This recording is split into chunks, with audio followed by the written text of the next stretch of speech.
providing plenty of excitement and sometimes exasperation. Along the way, he made the All-Star team once, became the Knicks' all-time leader in three-point field goals. In the '93 playoffs against Chicago, he clinched a game with this dunk that's still remembered by New York fans. And Starks in attendance at the Garden today. He's with Jim Gray. All right, thanks, Tom. Of course, he went over in the trade over to Golden State, which brought Latrell Sprewell here. John, let me ask you, you are a very close friend of Patrick Ewing, and you spoke to him. How difficult has this been for him, and how hard has he taken it? It's very difficult. He's been an integral part in the Knicks' success up to this point. And, for him to go down at this particular time and not be able to participate in this game, in this series, till the end, it's very hard on him. Of course, you've had some great rivalries. You've been part of this thing for a long time with Reggie Miller, of course, the headbutt, which was a couple of years ago, very famous thing. What about the Indiana Pacers and the New York Knicks, and how deep is that feeling ingrained, even though you're a former Knick? Well, it's always a rivalry going against, the Indiana Pacers because you know what they're going to bring to the table, and you know what type of player Reggie is. He's a very talented player, and over the years we didn't have our competitions, but... Can you laugh at that headbutt now? Oh, I can laugh at it, sincerely. But it was just a lot of fun, playing against him in these type of games. John, great for you to come back to the Garden and support your former teammates. Good to see you.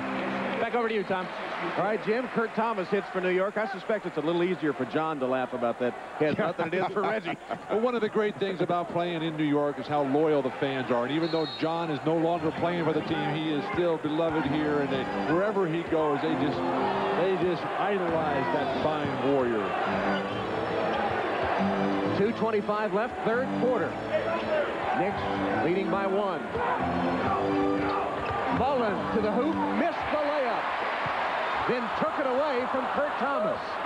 Step back and shoot a 3 here. If the layups aren't going, the 3 has to be there.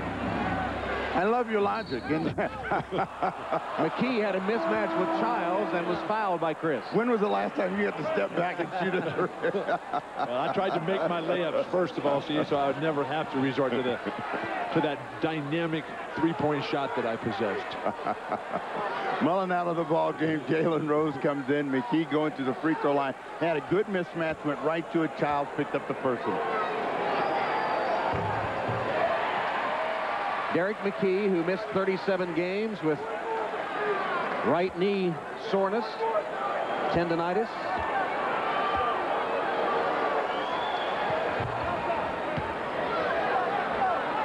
And the game tied at 65 with 2 minutes left in the third quarter.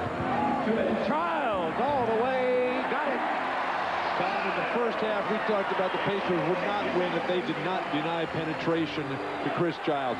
2 times in the last 3 possessions, he's come down and just given the easy scoring opportunities to his team. Well, they beat the defense before it could get set up. Miller on a catch and shoot. Short on the three-point attempt. Camby has his 7th board.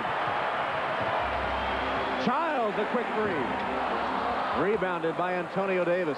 Terrific box out by Derek McKee, keeping Canby, who was on the run. What about the quick shot by Childs? Now, Childs he had that happy feeling. He felt it. He thought it was going to go, and a chance to really build some momentum. And didn't make Van Gundy feel very happy.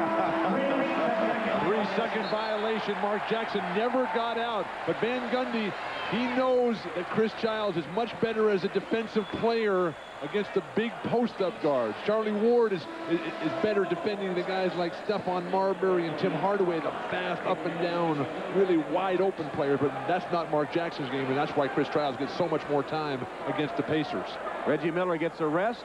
Sam Perkins is in, and Travis Best replaces Mark Jackson at the point for Indiana, who now have turned the ball over 17 times. Childs trapped in the corner and fouled. That's a bailout call there. He had nowhere to go. He was stumbling. Travis Best, number 1. Larry Bird's facial expressions are hilarious. The smirks, the little glance of an eye. Just the way he played. Sprewell gets by Rose. And he lost the ball on the way up, and he's bailed out by an Indiana foul. Steve, Latrell Sprewell going to the basket. He prefers finishing left. Well, I don't think the Pacers have picked up on that. I think in this case it was just get it and get it up in the air, but Sprewell was trying to turn that corner, and he comes with such speed and quickness that if you don't get to him right away, he's right at the basket, gets his first free throw. Don't forget, early tomorrow, croissant and cafe from the French Open in Paris. Agassi and Medvedev for the men's championship. The French Open tomorrow, 9 a.m. Eastern, 6 in the morning on the Pacific Coast. Steve, how's your tennis game? Well, we've been so busy I haven't been able to play, but, you know, one day I'll get a taste of that tear of that too. McKee draws the double team, whips it to Rose. Ball movement to Best. And a holding foul called on New York. The closeout defense again. The quickness of New York denying that three-point opportunity. The Pacers normally expert at moving that ball. Well, we'll take a look at it. You'll see Sprewell is going to be the guy to come over and gamble, and that's going to start the ball movement for the Indiana Pacers. And then Kurt Thomas just reaches around. He must have been a lineman or something, because, you know, slaps himself in the head all the time after every foul that he makes. Is there anything up there? Well, it's the 5th foul for Kurt, and he'll leave as the venerable Herb Williams returns to the court. Herb with a couple of stints to use up some time at the end of the first half, at the end of the third quarter here. But this New York defense, very reminiscent of Chicago when they were at their peak, and then the Seattle Sonics when they were a good team, when they could double team anywhere on the court and still recover and close out on the three-point shooters. Indiana has only 1 field goal the last 6.5 minutes, but they have hit 9 of 12 free throws in that time. Sprewell launches. Rebounded by Camby. As he fell down, he missed the shot.